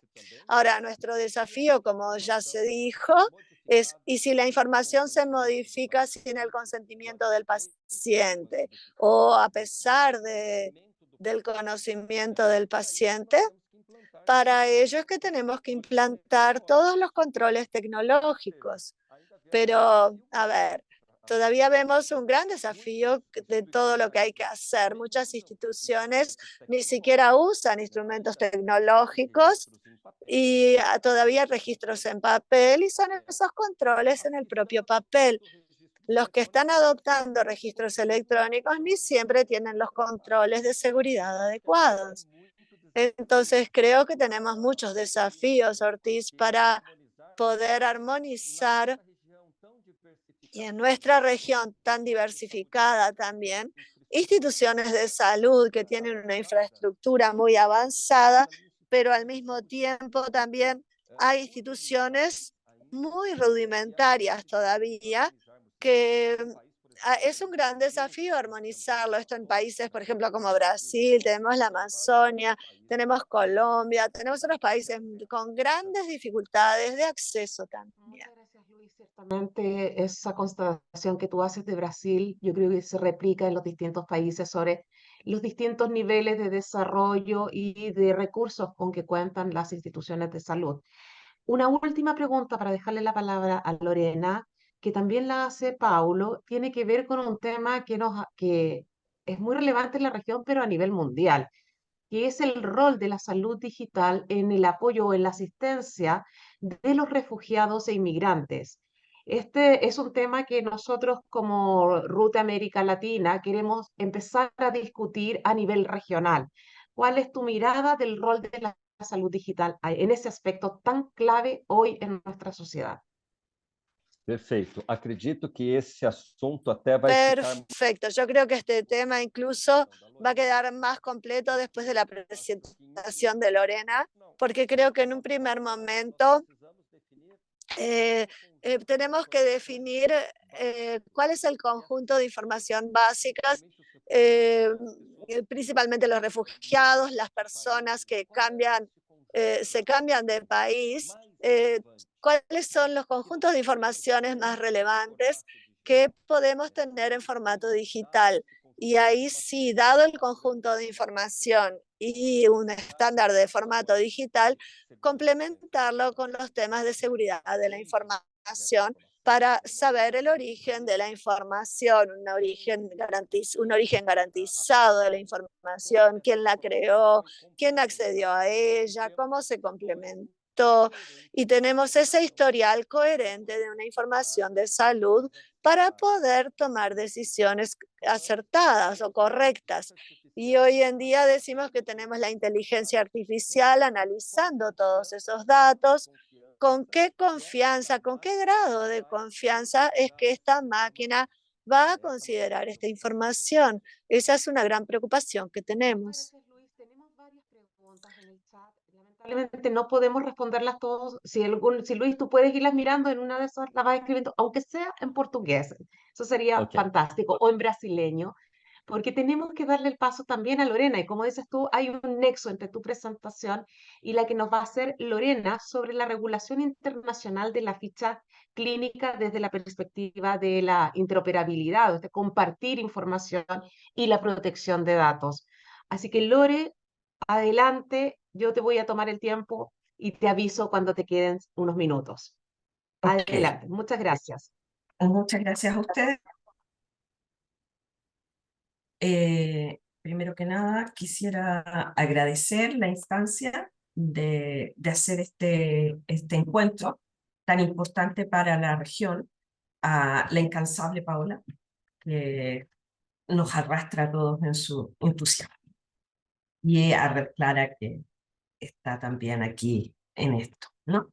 La idea es que veamos la protección de datos desde otras perspectivas, desde la perspectiva de la protección de la salud de las personas y la tecnología al servicio de esta finalidad. O sea, la garantía de la continuidad del cuidado del paciente es la que está protegida constitucionalmente, y las tecnologías asociadas a ello son aquellas que sean necesarias para garantizar este imperativo ético, jurídico y constitucional. Y para ello, evidentemente, los datos personales son esenciales, ¿ya? Un poco comentarles, nosotros acabamos de aprobar en Chile la ley 21.541, que se titula Acciones o prestaciones de salud remota o a distancias apoyadas en TIC, pensando que existen múltiples conceptos para telemedicina, telesalud, salud digital. Cada uno de ellos tiene su mérito y por tanto preferimos un texto un poco más neutro. La ley lo que viene es a dar certeza jurídica respecto de que todo tipo de acciones y prestaciones necesarias para la promoción, protección, prevención, diagnóstico, tratamiento, recuperación, seguimiento y monitoreo de la condición de la persona, la rehabilitación y los cuidados del fin de la vida se van a poder realizar a través de prestaciones a distancia. Evidentemente, esto se acelera con la pandemia. Sin embargo, la necesidad de regularlo de manera más sistemática dice relación precisamente con la protección de los datos personales que garanticen la seguridad, ¿no? O sea, en el fondo eso es lo que señala Luis, es muy cierto en el sentido de que en realidad la presentación de él y la mía son dos caras de la misma moneda, ¿ya? A nivel internacional existen múltiples instrumentos legislativos que garantizan el derecho a la salud de las personas y que a su vez también se refieren a los datos personales y a su carácter de sensibles y establecen las reglas de reserva y secreto de los mismos. Sin embargo, dentro de los regímenes excepcionales de reserva y secreto está, por cierto, la salvaguarda del interés vital del propio titular de los datos, ¿cierto? Y la salvaguarda del interés vital de terceros que requieran de esta información. Y por tanto es una balanza entre reserva y secreto y el interés legítimo del acceso a los datos para los efectos de salvaguardar la vida, integridad física y psíquica de las personas. ¿Qué se entiende por salud digital? El concepto de salud digital es un concepto bastante amplio que nos va a poner un desafío desde el punto de vista técnico para la ficha clínica, pero también para los demás dispositivos tecnológicos que se empleen en las acciones y prestaciones de salud. Se entiende que están aquellas prestaciones que se otorguen a través de robótica, inteligencia artificial, Internet de las cosas, además de las acciones y prestaciones tradicionales que representa, por tanto, la interacción directa y no mediada por un aparato de un médico tratante con un paciente o un profesional de la salud con un paciente, ¿ya? Lo importante aquí es que desde la óptica de la calidad de atención y desde la lex artis, ese mecanismo se reconozca como un dispositivo o como un mecanismo idóneo para la prestación de salud de las personas, ¿no? Y abre, por tanto, toda una ventana de protección de datos hacia los dispositivos médicos. Los dispositivos que capturan información de la persona, por ejemplo, del nivel de insulina de la persona, que liberan sustancias hacia la persona, como por ejemplo en este mismo caso, liberan insulina hacia la persona si es que la insulina está desbalanceada, y que toman y registran permanentemente datos de las personas, ¿ya? Entonces tenemos, hoy día nos vamos a referir al tratamiento de datos en la ficha electrónica. Sin embargo, todos estos otras información entendemos nosotros que quedan también bajo el alero de la ficha electrónica, por cuanto la normativa sanitaria establece que integrarán la ficha clínica tanto los documentos propios de la Chile como los exámenes de laboratorio, los resultados de exámenes de laboratorio, las recetas médicas que se hayan otorgado al paciente, y entiendo yo que también la información que emana de los dispositivos médicos interconectados con los sistemas sanitarios, ¿ya? En Chile tenemos un marco legal interno que es bastante robusto y amplio, efectivamente viene de mucho antes. Piensen ustedes que el primer instrumento que se refiere a temas sanitarios internacionalmente data de 1945. 1947 luego, en donde se establecen parámetros fundamentales como la no discriminación arbitraria en materia de salud. Y recordemos que la razón de ser de que algunos datos personales se establezcan como datos sensibles es precisamente evitar el uso indebido de los datos, por ejemplo, generando decisiones arbitrarias. Nosotros tenemos una particularidad en el sentido de que la ley 21.541, que modificó la ley de derechos y deberes del paciente, salió en marzo de 2023. Sin embargo, el decreto que lo reglamenta estaba un año antes esperando la dictación de la ley para poder ser promulgado. Y esto porque era indispensable en el contexto de pandemia que salieran de la mano en la ley y su reglamento, ¿ya? Adicionalmente, tenemos una guía de clasificación de dispositivos médicos según riesgo que fue emanada del ISP, pero que en realidad lo que hace es recoger las reglas de riesgo de dispositivos médicos de la OPS y de la Organización Panamericana de la Salud para nuestra región y la Organización Mundial de la Salud para el planeta completo. Adicionalmente, tiene relevancia en esta materia la ley de fármacos, porque algunos fármacos son de uso común y otros, en cambio, revelan una condición de salud subyacente o crónica que podría tener un mayor riesgo en su divulgación. Los datos de salud, como les decía Nelson, a nivel planetario son reconocidos como datos sensibles. La diferencia entre una normativa y otra de los distintos países es el momento en el cual se establecieron los datos de salud y, por tanto, la descripción más o menos precisa del concepto de datos de salud, ¿ya? Pero, en general, son considerados datos sensibles. Y por tanto, se restringe las hipótesis de legitimidad de uso a aquellos casos en que la ley lo autorice, no solamente la ley de protección de datos, sino también la ley sanitaria u otras leyes sectoriales, ¿cierto? O cuando sean necesarios para la determinación o otorgamiento de beneficios de salud que correspondan a sus titulares. Este es el interés legítimo del que les hablaba antes, en el sentido de que los datos de salud podrán ser utilizados sin el consentimiento del paciente cuando sean necesarios para salvaguardar su vida, integridad física y psíquica o la de un tercero, ¿ya? Dentro de los principios de tratamiento de datos personales, el principio de finalidad guarda especial interés en materia de las fichas clínicas, en el sentido de que al ser datos sensibles solamente van a poder ser tratados para los fines para los cuales fueron recolectados. O sea, si se recolectaron los datos de salud para garantizar la continuidad de los cuidados de los pacientes, solo van a poder ser utilizados dentro de esa finalidad. Sin embargo, eso también amplía y nos lleva necesariamente a la interoperabilidad. ¿Qué pasa?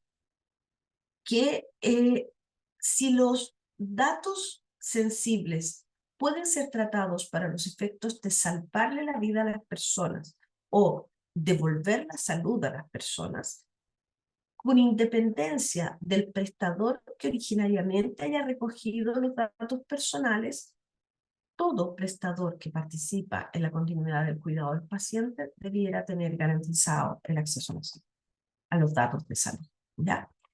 Y, a su vez, también cobra relevancia dentro de este principio de finalidad, tal y cual está descrito acá, es el principio de calidad de los datos. Dice, en todo caso, la información debe ser exacta, actualizada y responder con veracidad a la situación real del titular de datos. Esto tiene una aplicación específica en materia de ficha clínica a nivel internacional que dice relación con el sistema de almacenamiento en la ficha clínica. En la ficha clínica no se borran los diagnósticos cerrados, sino que se actualiza con un nuevo registro el médico que en definitiva modifica ese diagnóstico. Lo mismo si una persona tiene una prescripción de un determinado fármaco, una vez concluido el tiempo en que se le debe suministrar, no se borra la información, sino que queda como un registro histórico. O sea, en el fondo, el borrado de la información tiene reglas de aplicación estrictas. No es llegar y borrar datos de la ficha clínica, ¿no? Veamos qué es la interoperabilidad de las fichas clínicas y por qué es importante en la protección de datos y derecho a la salud de las personas. ¿Qué sucede? Sucede que la interoperabilidad, vamos a ver que es una cualidad específica de los datos contenidos en un sistema de tratamiento de la información que permite que estos datos transiten desde un sistema A un sistema B o C o D, ¿no? De manera que sean reutilizables por el sistema receptor. Reutilizables y por tanto que puedan ser mantenido en el sistema de origen, pero pueda ser utilizado también en el sistema de destino, ¿ya? Veamos qué pasa con las normas que rigen la ficha clínica y cómo se va actualizando todo esto, ¿no? Me voy a referir especialmente a la normativa chilena, pero en aquello que sea de común ocurrencia en la mayoría de los países se los voy a ir comentando porque también para los efectos de presentar la perspectiva nacional y que podamos entender, ¿no? Resulta ser que como la ficha clínica puede estar en formato físico o electrónico, ha sido necesario regular estos dos mundos, de forma tal que, como el objetivo es garantizar la continuidad del cuidado del paciente, que el equipo tratante siempre tenga acceso a la información necesaria para salvaguardar la vida y la integridad de las personas, ¿no? Tenemos, además, es un instrumento vivo y que se tiene que adecuar a las demás áreas normativas del país, ¿no? Pensemos que la ficha clínica, si bien es desde el punto de vista de la continuidad del cuidado de los pacientes o desde el punto de vista asistencial, es un instrumento obligatorio en donde se debe registrar de manera consecutiva y ordenada todas las atenciones de salud que haya tenido la persona, de forma tal que el médico tratante pueda tener acceso a la información más relevante para determinar, por ejemplo, las interacciones farmacológicas o cuáles son los tratamientos más fidedignos, de manera más fidedigna, cuáles son los tratamientos que se le han dado a la persona, etc. Tiene otras finalidades adicionales, ¿ya? De hecho, desde el tratamiento de datos personales es un conjunto de datos personales de salud de una persona determinada o determinable. Determinable porque puede ser, por ejemplo, los exámenes de salud de una vida intrauterina que luego va a tener su vida propia, ¿no? Cuando nazca y respire un instante siquiera. También contiene, desde la óptica de la investigación biomédica, tiene una finalidad porque entrega información para la investigación científica biomédica. Y para la autoridad sanitaria también tiene una relevancia porque entrega información relevante para la elaboración de políticas públicas y para el cumplimiento de sus propias competencias, ¿no? Entonces, vemos que es un documento, si bien es único, tiene un multipropósito. Y dentro del propósito principal sí está el propósito asistencial, ¿cierto? La ficha clínica contiene información sobre los médicos tratantes, sobre los datos personales del sujeto, o sea, su nombre, dirección, teléfono, correo electrónico, etc. Los diagnósticos que tenga esa persona, qué fármacos se les han prescrito, cuáles son los principales resultados de exámenes de salud. También puede contener información genética o de filiación. Y además en él se consagran los distintos consentimientos informados que han sido requeridos a la persona, ¿ya? A propósito de aquello, el les quiero comentar que en realidad la ficha clínica se compone de una parte general que es el encabezado de la ficha clínica, en donde están los datos de identidad de la persona, su nombre, sus dos apellidos, su edad, su sexo o su género. Y además contiene los datos de contacto de la persona, su teléfono, su correo electrónico, ¿ya? Y su dirección física, el lugar donde habita, ¿ya? Es importante aquello porque la interoperabilidad de la ficha clínica va a tener un tratamiento diferenciado en cada una de estas partes.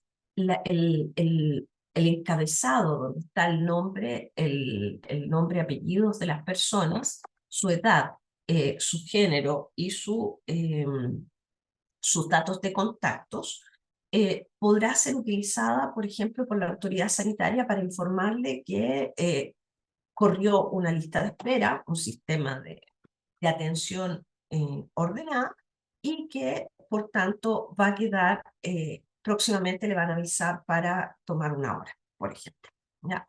Sin embargo, ese sistema de allí arriba de agenda no necesariamente va a ir acompañado de la ficha clínica para los efectos de la gestión administrativa de aquello, sino que los profesionales que se ocupan de agenda van a tener acceso a esa parte y no necesariamente a la ficha clínica, ¿ya? O sea, vamos a ver después por qué sucede aquí.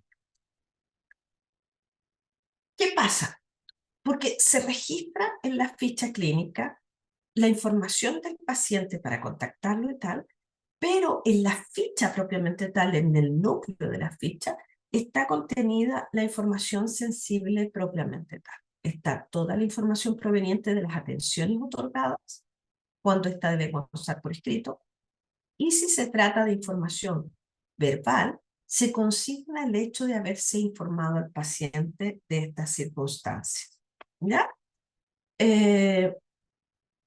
Adicionalmente, debe registrar el médico tratante, el profesional que efectúa la prestación de salud. Esto también es muy importante porque determina la responsabilidad de este profesional con el contenido de la ficha clínica y con el diagnóstico o la prescripción que ha realizado. El soporte puede ser físico o electrónico, ¿ya? Garantizándose en el fondo las condiciones que nos dijo Luis recién: la integridad, la disponibilidad, la confidencialidad de la información y la autenticidad de la misma, o sea, que venga de quien dice ser que la ha otorgado, ¿ya? Dentro de las novedades de la normativa, se incorporó la interoperabilidad como una regla obligatoria para las fichas clínicas. La interoperabilidad. Si bien la obligación de interoperabilidad no es nueva, no estaba consagrada expresamente en las leyes de ficha, que regula la ficha clínica. Sin embargo, la interoperabilidad regía en Chile, por lo menos, para los documentos electrónicos desde el año 2004. Lo que pasa es que, como nos señalaba expresamente en la normativa de derechos y deberes del paciente, fueron proliferando sistemas informáticos propietarios no interoperables, fruto del desarrollo industrial de esta materia o los desarrollos propios de los prestadores de salud, ¿ya? Adicionalmente, la ficha clínica debe estar respaldada, debe mantenerse una copia de seguridad en el establecimiento y otra en un centro de datos fuera del establecimiento, que debe tener estricto control de accesos para garantizar que, en el caso de que el centro de datos del establecimiento tenga una falla de seguridad, pueda recurrirse a la copia de la misma que esté fuera del establecimiento. Fuera del establecimiento debe entenderse en términos físicos y lógicos. O sea, de nada sirve que yo tenga la base de datos en un servidor en mi establecimiento y una copia de seguridad en ese mismo servidor, o lo tenga en una nube contratada por el servicio y el respaldo esté en ese mismo proveedor de nube. Porque si es que ese proveedor de nube es atacado, como sucedió hace unos días con las fichas clínicas de algunos países que fueron atacados por el ataque informático a IFX, tienen que estar en otro lugar que esté salvaguardado de ese ataque de seguridad, ¿no? Se debe sustituir la información por la más reciente de que se disponga y debe tener además programas informáticos que permitan la restauración del servicio en el menor tiempo posible. En el caso de las fichas papel, que aún subsisten en algunos servicios de salud, aquí es donde rige principalmente el tema del conjunto mínimo de datos. Lo que se interopera en estos casos o lo que existe obligación de incluir en un archivo electrónico es el conjunto mínimo de datos, de forma tal que el médico tratante que tiene al paciente ahí al frente conozca al menos las alergias, las enfermedades que se están cursando, y el caso de las enfermedades crónicas, por cierto, también, y conozca además pueda tener acceso a los exámenes de laboratorio, a las imágenes necesarias para los efectos y las alergias medicamentosas y alimentarias para los efectos de poder garantizar de manera segura la continuidad del cuidado, ¿ya? Entonces, dicho aquello, vamos a tener un concepto bien simple de interoperabilidad, que es la habilidad de los sistemas de intercambiar los datos sin errores, reutilizables de manera segura, o sea que los datos sean reutilizables e inyectables en un nuevo sistema, de manera que perseveren en el tiempo estas obligaciones de seguridad, confidencialidad, integridad y autenticidad de los datos, para los efectos de hacer un uso eficaz de los datos intercambiados, pero eficaz en el sentido de la finalidad sanitaria, poder garantizar el cuidado del paciente, la continuidad del cuidado. Para ello, la interoperabilidad no solo es tecnológica, Lore, sino que... ¿Cuánto me te queda? interrumpo, 5 minutos. Muy bien. Es técnica, o sea, los sistemas deben estar diseñados para interoperabilidad, sintáctica, o sea, los datos deben ser consignados o los modelos de datos deben ser interoperables y por tanto similares, de forma tal de que puedan transitar los datos de manera pacífica de un sistema al otro, pero también se ha levantado la necesidad de que sea semánticamente interoperables. Este es un tema muy relevante a nivel latinoamericano, porque si bien todos hablamos lenguas latinas, tenemos una diferencia semántica relevante, y para aquello es necesario que haya una capa de interoperabilidad semántica que convierta los lenguajes al lenguaje que utiliza cada uno de nuestros países. Y esto se conoce en general como una interoperabilidad no solo técnica, sino que técnico-administrativa, ¿no? O sea, en el fondo una interoperabilidad integral. Les recomiendo este texto de este alumno, un querido alumno, que hizo una tesis para optar al grado de magíster en Derecho. Está bastante nueva, es del año 2021, está publicada en línea en la Universidad de Chile y es muy completa en materia de interoperabilidad, ¿ya? De esa tesis voy a rescatar este cuadro porque es bien importante para nuestra región. La interoperabilidad tiene distintos niveles. Intraadministrativo, entre el nivel asistencial y el nivel administrativo, por ejemplo, lo que les comentaba de la agenda. Un nivel horizontal entre las distintas unidades asistenciales de un servicio. Recordemos que la ficha puede estar distribuida. Vertical, cuando, por ejemplo, el Estado puede acceder a la ficha clínica para los efectos de garantizar también la continuidad de cuidado del paciente. Y regional o transfronteriza, la interoperabilidad entre los distintos países La interoperabilidad no solo salva la salud, también garantiza la libertad, la libre circulación de las personas. Pero cuando llega gente inmigrante a nuestro país, una de las preguntas que hicieron, es indispensable que venga con el conjunto mínimo de datos que permita garantizar el cuidado de ese paciente, pero también la salud pública del país. Hace unos años nosotros en Chile tuvimos un brote de hepatitis A, porque teníamos opacidad respecto del nivel de inmunización con que llegaba la población inmigrante a Chile, ¿ya? Por tanto, la interoperabilidad no es una cuestión técnica, sino que es una cuestión sanitaria. Necesitamos en los distintos niveles de la atención de la salud que las fichas clínicas sean interoperables. Necesitamos tanto cuidar a los pacientes como cuidar a la población en todo el tránsito de su vida, ¿ya?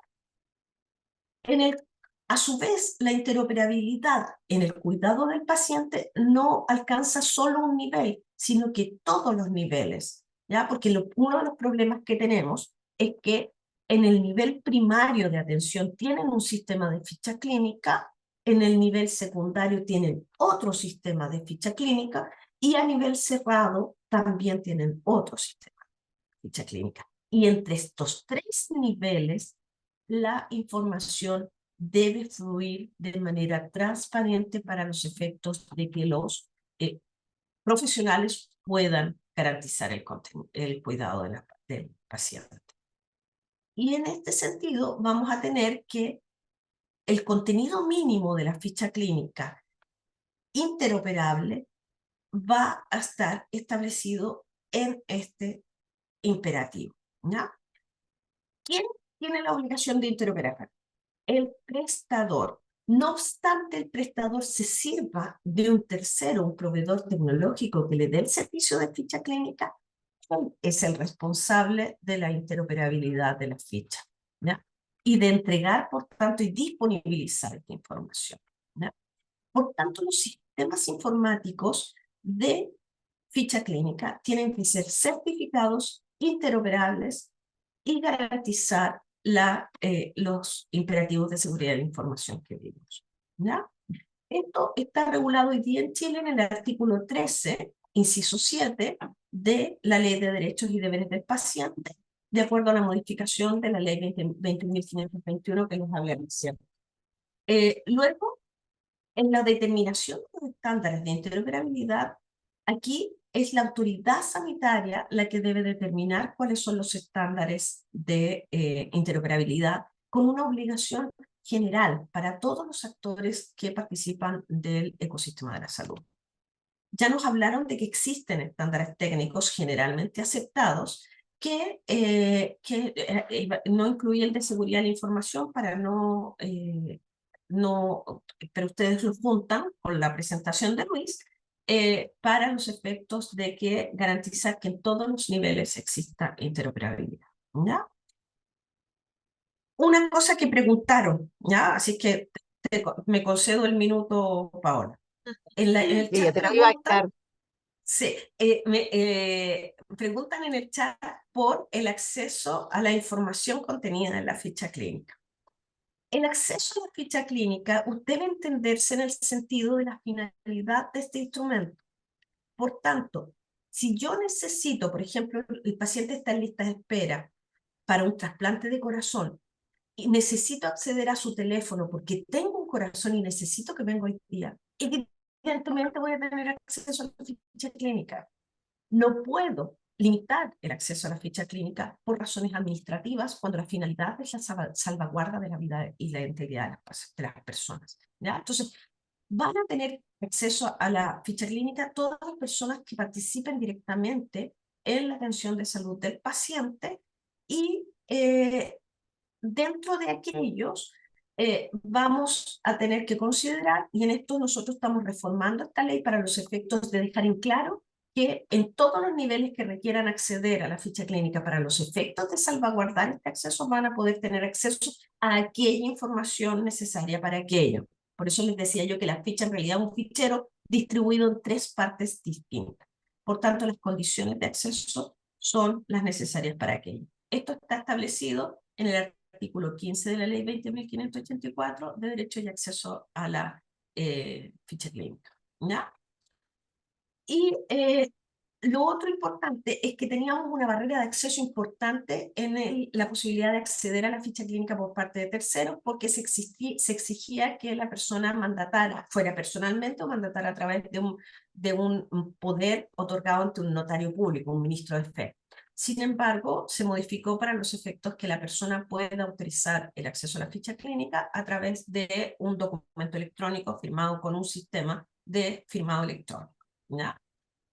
La otra cosa que se incluyó, que no es propiamente interoperabilidad, sino que es portabilidad de la ficha clínica, que es muy, muy relevante, en el sentido de que no solo la persona que está siendo atendida en otra parte accede a la información necesaria para garantizar la continuidad, sino que ese paciente pueda cambiarse de prestador y llevarse toda la ficha clínica. Se establece como una obligación la portabilidad de la ficha clínica, pero en realidad es la adecuación a normativa sanitaria de la portabilidad de datos personales. Como pueden ver, entonces, lo que se ha hecho en materia sanitaria en estas materias es traducir los principios de protección de datos personales a el ámbito sanitario, hacerle la bajada al ámbito sanitario, ¿ya? Eso les quería comentar. Muchas Muchas gracias. gracias, Lore. Pucha, qué pena que el tiempo se nos hace tan corto. Muchísimas gracias. Tenemos ahí Marcelo Maragolí, quería hacerte una pregunta. Sí. Marcelo, ¿puedes levantar la manito como para que te puedan dar el audio? No sé si ya tienes audio. Marta, ¿le puedes dar permiso para hacer la pregunta al aire? Ahí estás. Ahí estoy, sí. Muchas gracias. Lorena, como siempre, muy clarita en tu exposición. Muchas gracias. Tuvimos un caso aquí en la Universidad Católica de varios alumnos a lo largo del tiempo con intentos de suicidio. Entonces, la pregunta es utilizar la información de contacto de emergencia, que es generalmente los padres, a pesar de que ellos son adultos, mayores de 18, si contactarlos o no e informarles de este intento de suicidio, pues que a juicio de alguno corre peligro su vida en un futuro muy cercano. Pero hay otras personas que internamente, de hecho de la misma Facultad de Medicina, dicen que no se puede ocupar el dato de contacto ni informarle a nadie más, porque ese diagnóstico o ese problema es reservado y la persona es mayor de edad y no tiene por qué informarse a nadie más. Entonces hay un dilema entre qué pasa si la próxima semana intenta suicidarse de nuevo y no está justamente aquí dentro de los campus universitarios y no se pueda socorrer a tiempo. ¿Podemos o no se puede usar los datos? Muchas gracias. Ya, les comento, sí, esa duda existe y les comento una primicia. En los próximos días va a salir un protocolo del Ministerio de Salud sobre esas materias, los suicidios e intentos de suicidio en los establecimientos educacionales de todos los niveles. ¿Cómo funciona el protocolo? El protocolo va a depender si acaso la persona tiene esta autolesión en las dependencias de la organización o fuera de las dependencias de la organización. Si tiene, en ambos casos va más o menos igual, pero el tema es que en el fondo lo que debe hacer la institución educacional, es comunicarse con el Seremi de Salud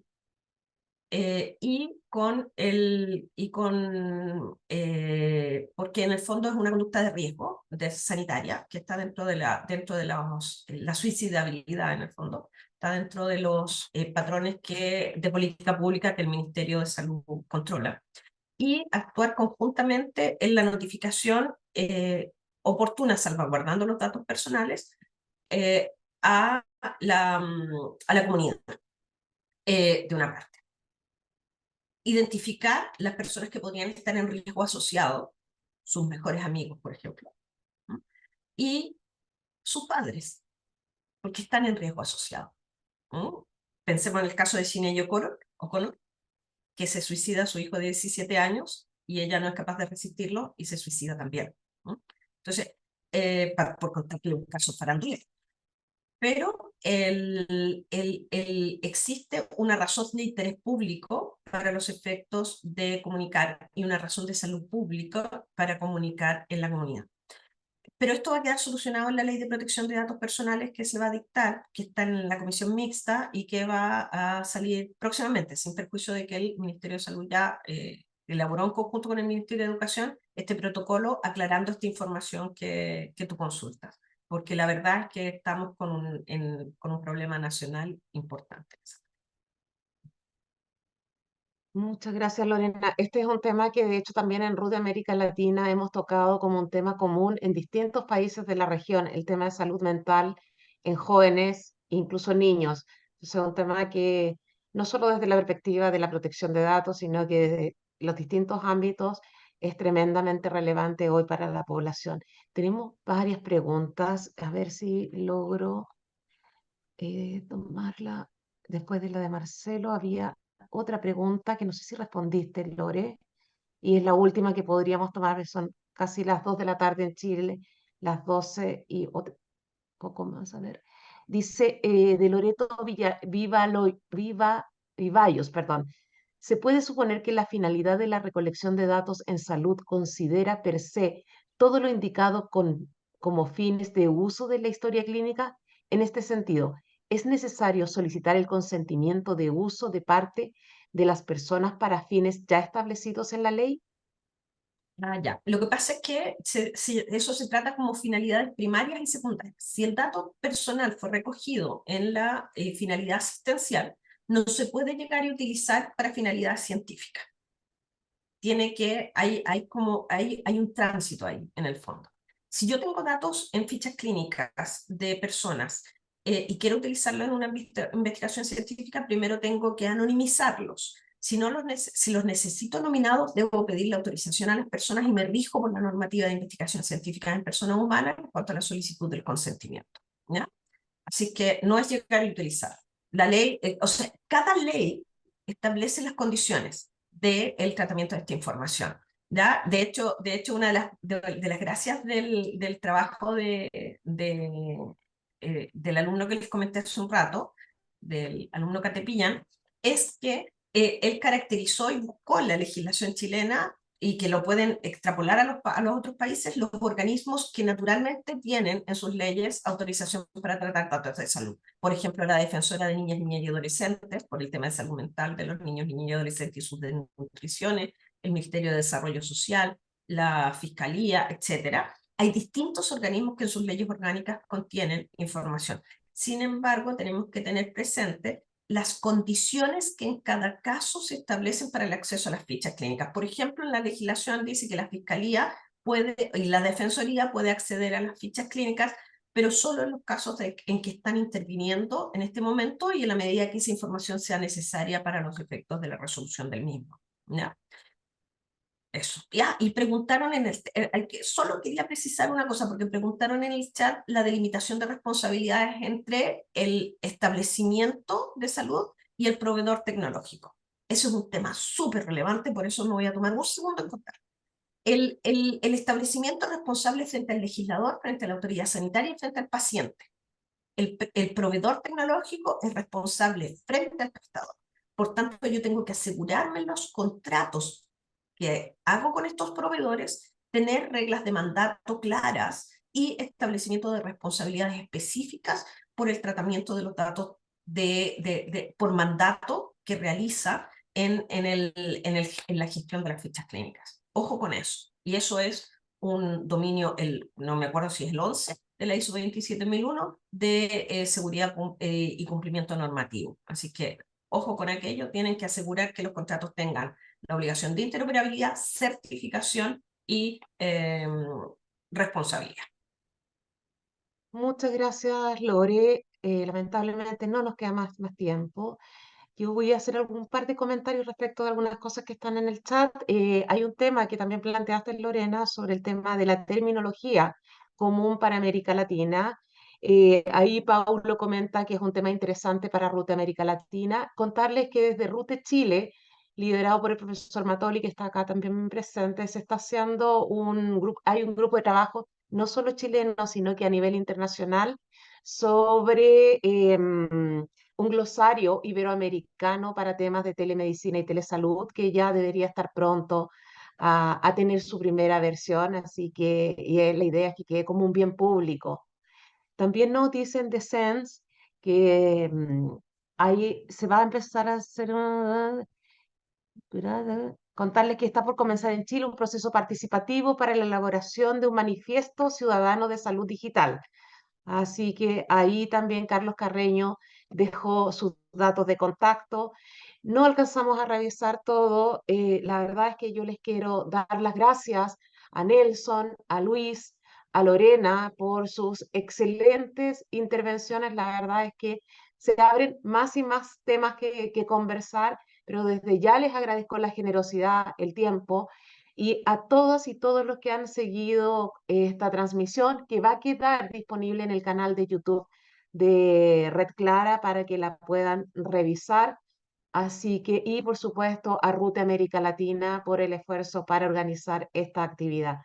Muchísimas gracias a todos y yo creo que valía la pena pasarse unos minutitos más. Así que espero seguirlos viendo, que estén muy, muy bien.